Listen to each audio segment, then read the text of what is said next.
We are here in Alright, Bali, whoa. man, with my first client, Edric. My And first good content friend. mentor. Good friend, it is tax season now. That's right, Tax man. season. That's Edric right. just paid 6 figures in tax. That's right, You man. can almost imagine how much he's making millions a year as a early 30s. Yes. Yes, and the best part is we're in Bali. We're in Bali. He's in Bali chilling. It's not even, I mean, his business is systemized already, right? Well, I'm still involved. Yeah. Maybe once a week. Right. Yeah, but I get the meetings online. Yeah. And I mean, I'm still heavily in touch with Yeah. my guys. Fantastic. We're doing this podcast solely to make people feel envious. Nah, Jealous. No, just kidding. you only see the good side. There's so many things Well, you don't see behind the scenes. I think Yeah. we are here. It's remote work. You're here to accompany your wife, That's right. right? She's doing a Yoga course. Yoga She's course. I mean, we just got married. Yeah. And before we have kids, before we like start a family, we Yeah. want to just enjoy first. Right. Yeah. So that's why I'm with her on a 11 days Bali trip. Yeah. For yoga course. Okay. And I think of having that luxury is because of the work we put in, right? I'm not at Edric's level yet in terms of finances wise, but he has taught me so much, right? He started his journey early, and yes, I joke around and say we're making people feel envious, but the reality is I'm doing this podcast to inspire you all. Yeah. Right? There'll be two kinds of people. One is that fuck you guys, you are trying to show off, and there'll be Yeah. kind of people that'll be, no, I'm inspired. Let me find out what he did to get there. And right. that's the purpose of the podcast. All right, man. And there's a third kind, Yeah. like yourself, who hosts a podcast. in Bali. Yeah, I mean, I also in some sense have privileges that because of the work we put in, which allows us to work remotely and have that freedom. Exactly. I was so know? happy when I knew that you were here. And I was like, wow, I finally have a friend that I can meet. Yeah, and why not we use it also to inspire others? Okay, Yes. so today we're going to cover really your upbringing. Edric is messed up his A-levels, didn't go to university. Yeah, ADHD as well. Yep. So we want to really talk about wealth creation and new millennial. Yep. With AI and everything, how you've arrived in this position, and finally also content, right? How is content your new goal? I mean, you guys watching the channel would be Sorry. interested in building your brand as well. How you Sorry. build your brand, what your goals, and specifically the financial principles that have got you to where you are. Okay. Yeah. Okay, let's begin from the beginning. In the beginning, there beginning. was wait, it was the word. But yes, I think origin stories are important. Tell me how you messed up school. How I messed up school? Well, to begin with, when I was in secondary school, Yeah. when I was younger, Yeah. my dad used to run a business. Yeah. And it was pretty successful. We were living quite comfortably in a condo. My dad was fetching me to school every day in a Yeah. convertible. Yep. And life was good, right? And because I was always visiting my dad's office, his employees then will call me like 小老板, Okay, yeah. like 陶给 lah, right? Oh, So- they had that respect for you also. yeah. Interestingly. I mean, because I was like the boss son ma. So Oh, when I was okay. younger, I always wanted to be a boss. Yeah, Why? I was influenced by my dad. I was inspired by my dad. So when my teachers asked me what do I want to become when I was older, right? Yeah. I said I want to be a boss, right? And but then in 2008, during the financial crisis, Yeah. I mean, for those who know, the Lehman Brothers collapse, Yeah. right? A lot of businesses were affected, and my family was going through a very tough time then. So we saw how money really disrupted the harmony of a family. Yeah. Right, so like over that 1 to 2 years, from my dad being a boss, I saw how he went through certain challenges and struggles, and I kind of felt like there was an identity shift, right? Everything came crashing down. You yeah. feel like the identity was very largely based around performance. That's right. And around the business, right? Having to achieve, I mean, we're not diving deep into mental health on this podcast, Yeah. but with entrepreneurs, their identity is always tied to their business or ability to produce. Yeah. Well, I think most successful entrepreneurs I know, they have a chip on their shoulder. They want to prove other people wrong. Okay. Yeah, and I would say that there are people who achieve happily as well. Yeah, but I think there are more people who are happy once they achieve. Do you think you want to change that Oh, definitely, with man. your content moving forward? Follow Definitely. Edric if you haven't, please.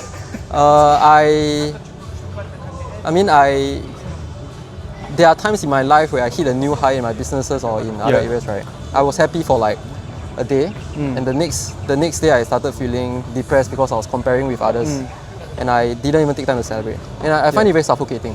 Yeah. Yeah. Relate to a large extent. That's why now we're in You're in Bali. Yeah. Okay. Right. But I mean, you can have fun and build a business at the same Yeah, time. for sure, I think that's for something sure. that we want to tell people. So I mean, if I have a chance to go back 10 years ago when I first started, I mean, let's assume we cannot change our actions. We cannot go and buy Bitcoin or buy stocks, right? Yeah. But based on our emotions, based on our temperament, I will choose to be a lot more happier and to enjoy the process. We'll get into there are a lot of common threads that tied us, right? We're both from direct sales background or loosely quoted multi-level. That's right. They make us a lot of money, but it gave us a very strong foundation. And perhaps also brainwash us to think that we must hustle hard and everything, right? So like that was early 20s. His brother, also a very successful entrepreneur, runs multiple tuition centers. Yep. 8-figure entrepreneur, was a cross line of mine. Yeah. So he was from my organization, Maybe Amway it's and BWW. Hey, that's not my upline, that's my cross line. But sorry, we digress. Going back to that upbringing, right? So your dad, we'll come back into eventually into content, but your dad that business open loop? crashed. Yeah, it is. I'm teasing open loop. Say, hey! Hey! Yeah. We're teasing open loop. Learning But, from my mentor, I'm trying to. Okay. but going back to that, so how did that fundamentally change you as a person? That period. So that period, I started becoming very attention seeking. Okay. I became very violent. Okay. I was always breaking fence, getting into fights. Yeah. I couldn't pay attention in class, and it Yeah. got so bad that my teachers had to bring in a psychiatrist to take a look at me, Okay. and then diagnose that I was having ADHD. And most teachers kind of gave up on me. I remember once, right? During O levels, I went to this English teacher called Mr. Kwok. Okay. Right? And I asked for extra lessons. He said, Edric, my time is left for those who are more deserving. And I was like, oh, WTF, man. And that was me. Do you ever kept in touch with him? Do you think so? He's still teaching there? He's still teaching there. Yeah. Do you think you remember what he said to you? I'm not sure if he still remembered, but I remember that even till today. So, I mean, there were a lot of teachers that were very nice. Right. Go up to him but- and say, my tax is more than your income. No, Don't say that. Andrew's an incredibly humble individual, by the way. I know I joke around a bit. And like I said, I think teachers, both my parents are teachers, by the way. Both my parents are teachers. And I'm educated at heart. I still am, always will be. No disrespect to teachers. I think sometimes, not to excuse certain kinds of behavior, of course, to make students feel small, but sometimes teachers are just overworked and like sometimes they're just stressed. Right. Yeah, they might be having a bad day on that day. Yeah, you know. And maybe he didn't mean that because I was really quite effed up. So I don't hold it against him. What was the turning point then? During that period? Turning point was, I mean, I still did relatively okay. Yeah. I got into like JC, Yeah. JJC. I mean, back then, I wanted to be wealthy, right? And the path that I knew was to study hard. So I did my best to get into a JC.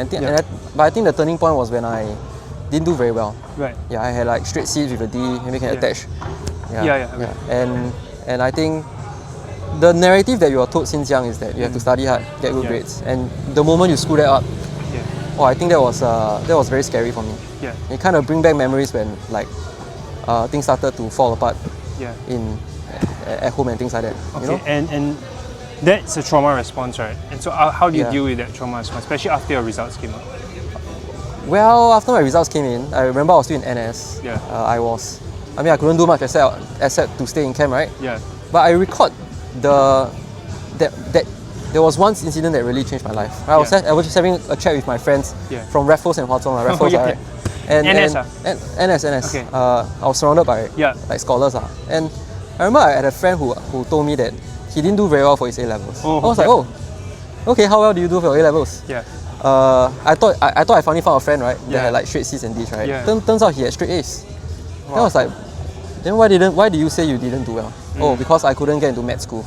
Yeah, and I knew at that point I had to pursue something unconventional because there was no way I could compete against them in the conventional path. No, it's funny. It's so funny because like now we're at 30 years old, right? We're looking back at our 18-year-old self and thinking this is fucking ridiculous. But then like at that point, that was the reality. Yeah. We are conditioned into thinking that our grades determine our future. That's right. And our income is tied to that. So when I messed up my A-levels, also hand up blank papers. You right? too? Shut the fuck up. I thought you only feel like GP or something. No, I feel math, I feel GP. Oh. I had that blank papers sometimes. See, this is true. I tell my story so many times already, but some people don't remember the final details, which is why you guys need to tell a story again and again. Yeah. Also. You know? So I'm telling you, but I mean, I messed up my math. I got blank papers. I got A for GP. Yeah, okay. I got A for GP even though I halfway didn't do paper. Okay. I still got A for GP, right? But I messed up my math, and I think I wanted to be a doctor also. I wanted to go into law school, med school, whatever, the standard typical Raffles route, because I was that Raffles kid that was annoying, right? And then I was the guy to say, yeah, sorry, I never go to medicine. I said, that was me. And you had no intention of like offending people. Yeah, it's because like, my peers were like that. Yeah. My peers with straight A's, they couldn't get into local med school. That's right. Then it was so frustrated at the time, but that's the reality, you know? That's right. Yeah. But anyway, so you knew you were going to go conventional. Yeah. And then I remember when I had a chance to book out, I was introduced to a direct sales company. Okay. And I paid $3,000, my entire savings to buy the Sell products of the company. dear Placentas. To sell shit placentas. Straight Placentas. So you went from didn't do well in A levels, getting indirectly compared with Raffles kid to selling shit placentas. Wonderful journey. And now paying 6 figures in tax. What a journey! Woo. Yeah, it's a good 12 years. Yeah, but in between there's a lot of things, right? A lot of things. Obviously now we're shortcutting the process, but it took a lot of work. Deep dive into the MLM journey. How was it? Well, I love it, man. I mean, as much as people have very bad stigma towards it, I think you know why I love it, right? Of course. Like the environment was so positive. Like I had mentors that loved me for who I am. Fascinating. We probably need a separate podcast on this, but our directs, we have a very intimate connection because of our direct sales experience. You really can't for us to explain it. You can't. Correct. Because it's like, yes, we'll talk about the drawbacks later. But in terms of pure team culture building, in terms of just pure brainwashing in that sense. I don't call it brainwashing. I mean, conditioning, influencing you in the right way.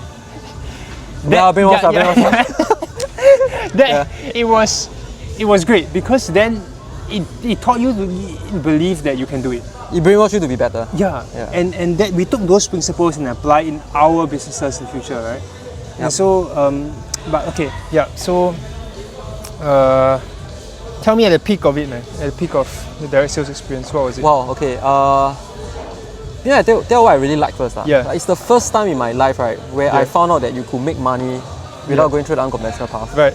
They introduced you to Rich Dad Poor Dad, like what your 7 habits and what law of attraction, and it really opened my eyes to what I could do. There was uncapped learning, uncapped earning, and I think at the peak I had like 60-70 plus in my team, and at 23 I had close to 400k saved up after buying a Mercedes convertible before I got my driving license. Wow. Yeah. So you're making 5-figure months, I was making 5-figure months. What's the peak month you did? There was a 6-figure month. Serious? Yes. So what happened was How does it happen? Okay, so the company, right? Went from selling health products to kind of sell certain shares options. So for every 10k products that my clients buy, they are offered like preferential shares of the company. So many people started buying not because of the hype. product, but the hype. And the promise. And there was a 3-month window where they were giving the shares. So that period, that's where I started making. But you exercise those options, man? Oh no! So it turns out whatever. Turns out whatever the company kind of promised, right, didn't materialize. And I had to pay back people that kind of trusted me. So on paper you make 6 figures? Oh no! The 6 figures was kind of like comms.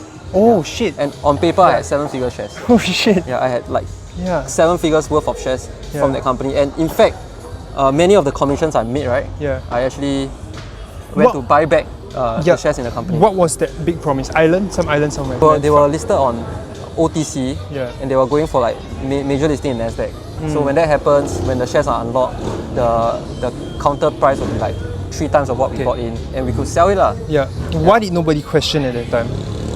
No, the truth is, I joined a company when I was 19, and they taught me well for like 3 years. So I trusted them with everything I had. Wow, this is insane stuff, because now you're teaching money and you principles, right? Yes, exactly. And that is one principle, like you have to question everything, even people closest to you, because the ones that are the closest to you are actually sometimes the one that you just blindly follow. And something I learned is that no one will care about your money more than you do. Money pass. So you have to you have to care about your money. No one will care more than you. Wow.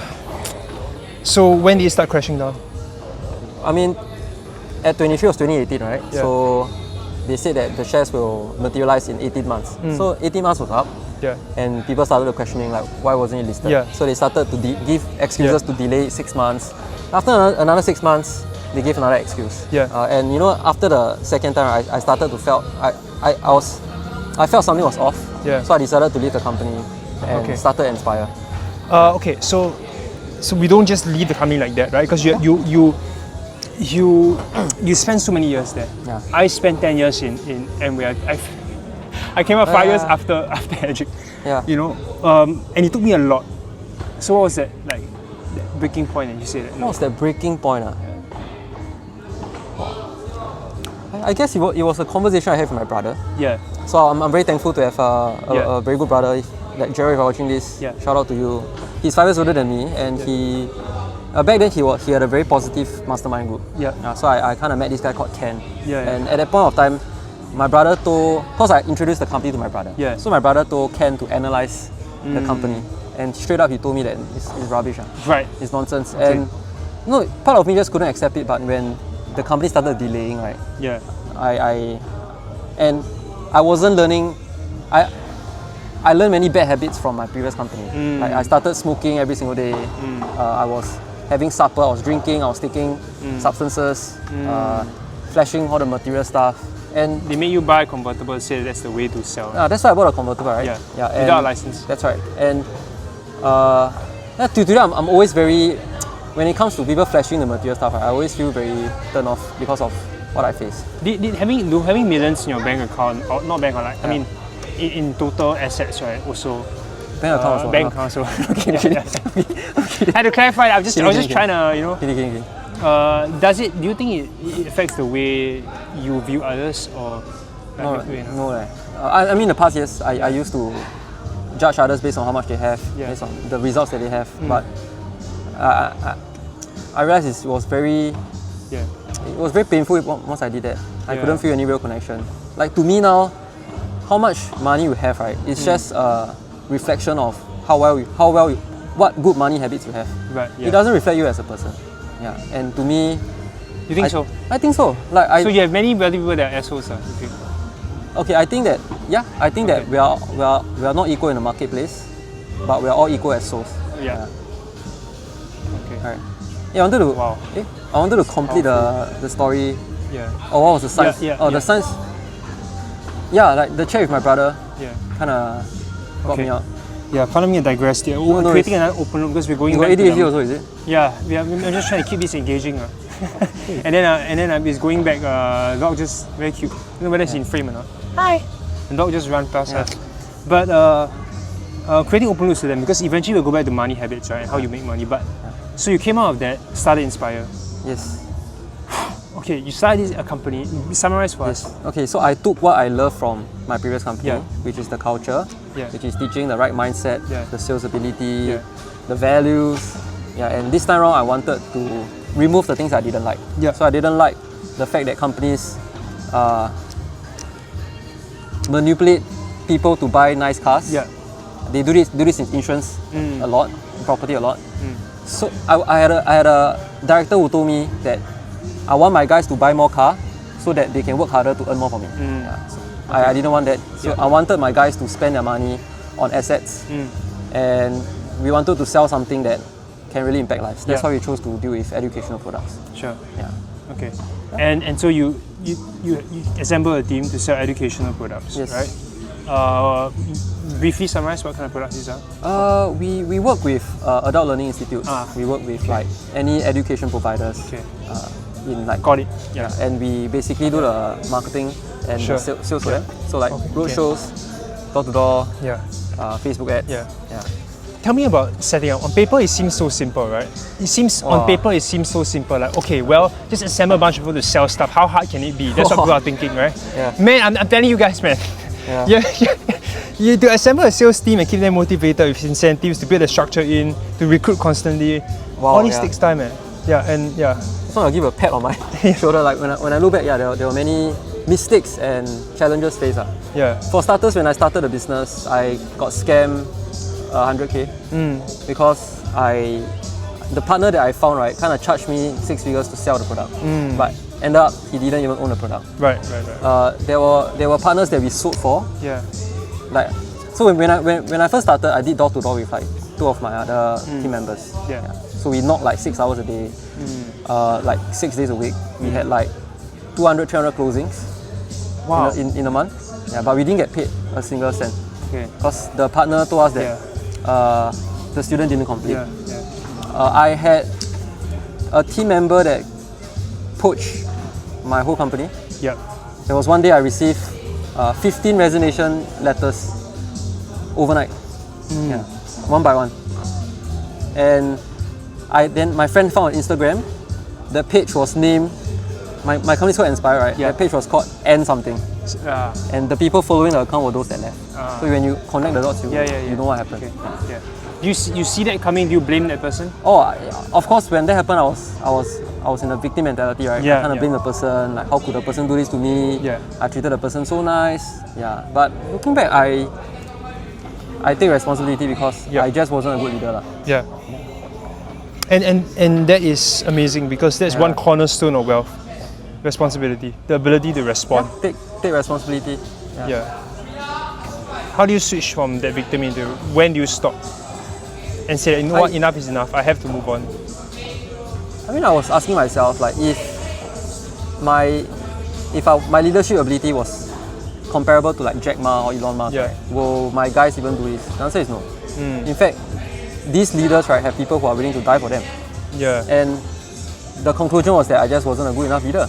So I took that pain and I actually read every single book I can find on leadership. Right.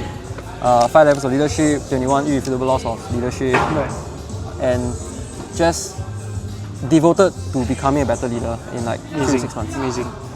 Well, we're shortening the process a lot, but I mean, that is how many years did it take for you to more or less systemize it? Inspire started 2019. Okay.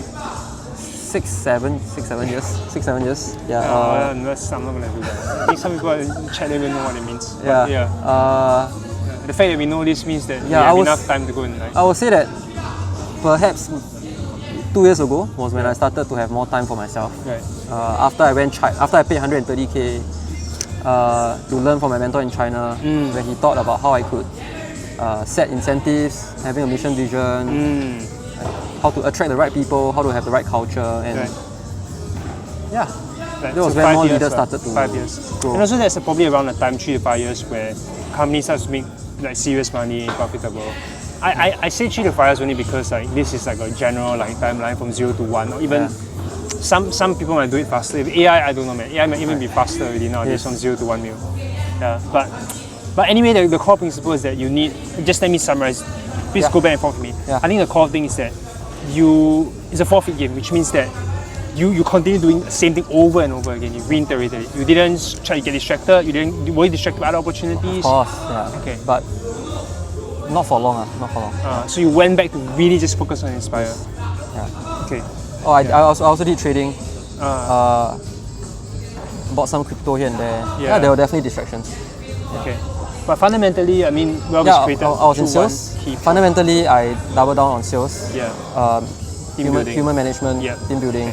Yeah, makes sense. Yeah.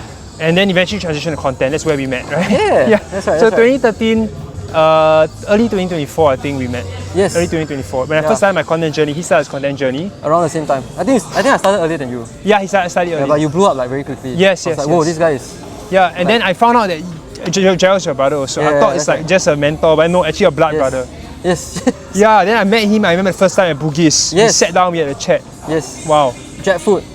Yeah. I couldn't finish and I offered and you took. And then we was amazing, and then we made some sort of a pact or say, okay, let's help each other out, let's support each other. I was telling you that because Maito kind of influenced me to do content, right? And it was nice to have like Simon Boy,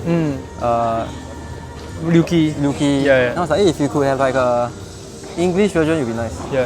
That's amazing, and now that's what I'm trying to build with Credible Age also, I think it'd be very, very powerful. The academy moving forward, our team building. Wow, it's just so exciting. We're moving in a new space also. We're going to invite you. That's so exciting, man. And I must really say that the community that you have is really, very powerful. Because a personal brand is something that AI cannot replace. And in the future, distribution will be the differentiating factor between those who are successful and those who are not. So you're doing great, man. Thank you. Appreciate it. Tell us about your content journey. I started in 2023 August, if I'm not wrong. So what happened was that in 2023 April, right, I went to China, and I remember meeting my mentor in China, Zhou Wenqiang, right. And at that very moment when he was presenting, right, he was so impactful that I started tearing. And he shared his mission of wanting to help 100 million families achieve financial freedom and to be their best selves. Right. In Chinese it was 让一亿家族实现财富自由，身心富足. And he was sharing how when he was younger, he read this book called Rich Dad Poor Dad, and it came full circle. Now that he's financially free, he wants to be the rich dad for people in China. And I bought the entire idea. I paid 130k on the spot, right? Yeah. To learn from him. Wow. And that 130k involves a lifetime mentorship, and I can grab one-on-one with him. And when I grab 6 figures in mentorship. I mean his company did billions. Okay. So I had a one-on-one chat with him, Yeah. and I asked him what do you think is my purpose and mission. He looked at my 八字 and all these things, right? And he said, Edric, you're like me. You're supposed to be a speaker, you're supposed to inspire lives, you're supposed to be like the coach. Wow. And I was like, okay. And you need to do content. Serious? Serious, you need to do content. You say he said take all my content, post it on Instagram, Facebook, YouTube, and just take my content and post it outside. Okay. Initially, right, I felt angry. Yeah.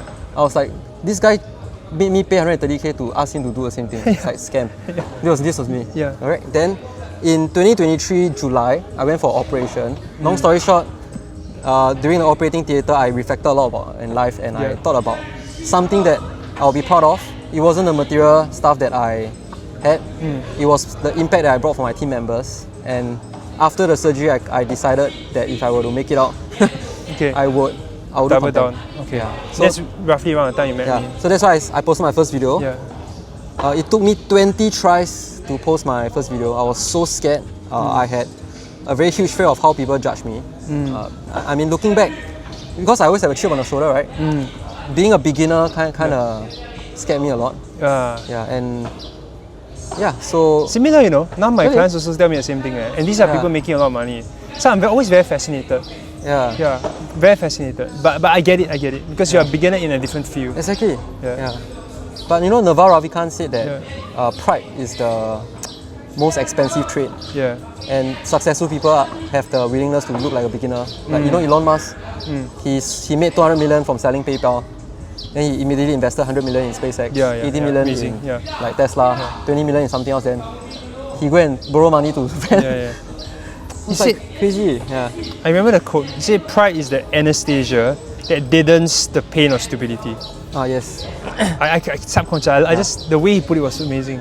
Pride is the anesthesia that deadens the pain of stupidity, or the so powerful. So it's basically a good, nice way of saying that pride just makes you stupid. You know. But just do a quick check with me, see whether it's still there. I should have charged my phone all the way.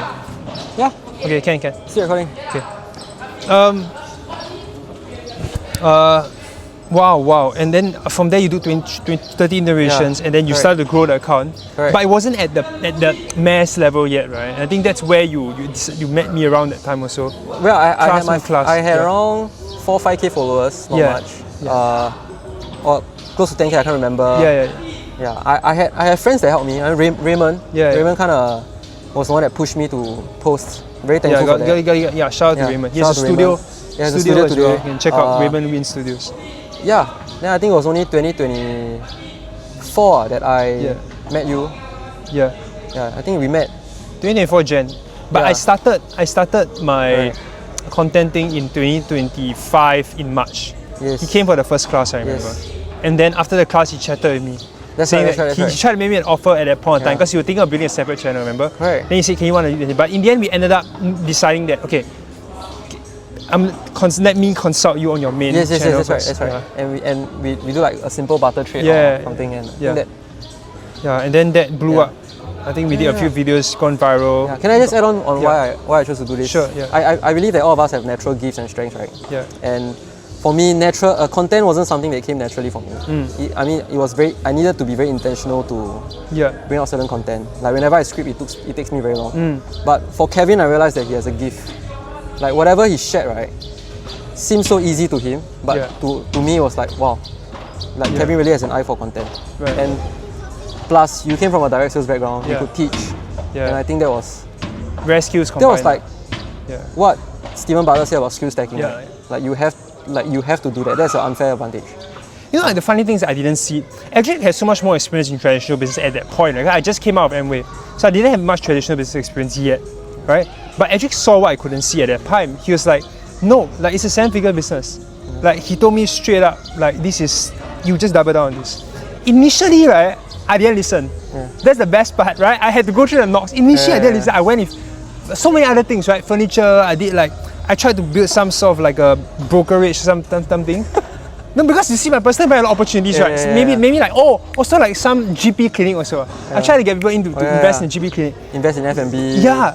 So then, okay, all those not say it turned out badly. You just wasn't as strong in terms of alignment compared to this. And so eventually, where I decided to like just strip all of that away and double down on this, that's where Radical Age really exploded. Exactly. Plus, like with AI coming, this business is going to get bigger and bigger. So it's like, wow, it's crazy. And then fast forward to today, here we are. And the best part is like we are just getting started. That's the fucking best part, because like I have so many. We are literally just getting started. I'm here to network also, meet people. I'm here to just rekindle the vision. It might seem like we're chilling, we're not. For me, I mean, yes, Edric is chilling, but he's also, when he comes back, he's gonna really focus. We're here to talk about the next vision. I mean, the truth is, I'm still hustling. He's working back. I'm working every day, lah. It's just I can work on the things that really matters. Have more space doing that. Wow, that's amazing. I hope that's a cue to you all to also realize that, hey, no matter where you start, there's always a new vision. There's always new thing to pursue that's meaningful. What's next? What's next? Play some pickleball. I mean, I don't play, but I can watch you guys play. What's next in life? I really want to build. I really want to build what my mentor told me to build. Which is to create a community. Like he wants to help 100 million families achieve financial freedom. Right? I just want to help 10,000. Amazing. And like like I have this program called FQU. Yes. We don't make much from it. But every single time I conduct it, I feel alive. I feel. That's what Zhixian told me. My co-founder went for his program recently. 2 days. 3 days, right? 2.5 days course that he does. So if you all watch to here, you're probably quite invested already, quite maybe sold. Please check out the details I put in the bio, whatever. That's right. Go sign up for it, guys. It's a no-brainer. Let me promote this first. I went for it as well. Okay? Money and You is a landmark program that has been done decades. There's been multi-millionaires, right? And I went, my mentor did it for me when I was in my early 20s. Landmark program. I just cannot describe to you all how valuable that is. That's right. He took the best principles from that, plus in China, and he crystallized it into his program. So I how much is it? 80. It's less than 1,000. We keep it affordable. It's less than 1,000 plus the full money back guarantee. So really, just go for it. Like I love. I could do this. I won't say every day lah, but every time I do a boot camp, I feel recharged. Same. Amazing. Every time I consult, I teach. Same. So I guess we have to follow that feeling, right? So I think what's next is to double down on continue helping more people to make money through sales, and to really build my brand such that more young adults can be impacted by a program that really changes life. Very exciting, man. Yes. Very exciting. I have a question though, like how would you advise me, right, to build a content that has more outreach? I mean, at the end of the day, I don't want to get famous for the sake of getting famous, but I think that virality still helps as well. And because I'm super against people flexing, nice cars, nice. It's a good question. How would you? Well, honestly, I think that, maybe it's an answer that you might not want to hear directly, but there are two ways, right? One is you go completely countercultural, like me. Like if you think about it, I exist on a plane that no other influencer has technically existed in Singapore, right? I eat leftovers, for example. I'm just very radical. In your case, looking at this financial space, there are people doing a try and tested model, which is money, right? Which I made this amount of money at this age. Sign up, right? And I think the reality of the fact is that if you do a somewhat similar model, which means that, hey, I pay 6% in taxes, I make millions at 30 years old, program for some lead magnet, 200 people will comment. 200 people will comment. And you could arguably make way more technically. You know what I mean? So then then you won't feel... You attract the wrong... Correct. So attention then... from a... Correct. But then I think that could be a limiting belief as well. In a sense that you can filter those people, And I would say that probably where the best I would say cross is that the best cross is that there's still some showmanship.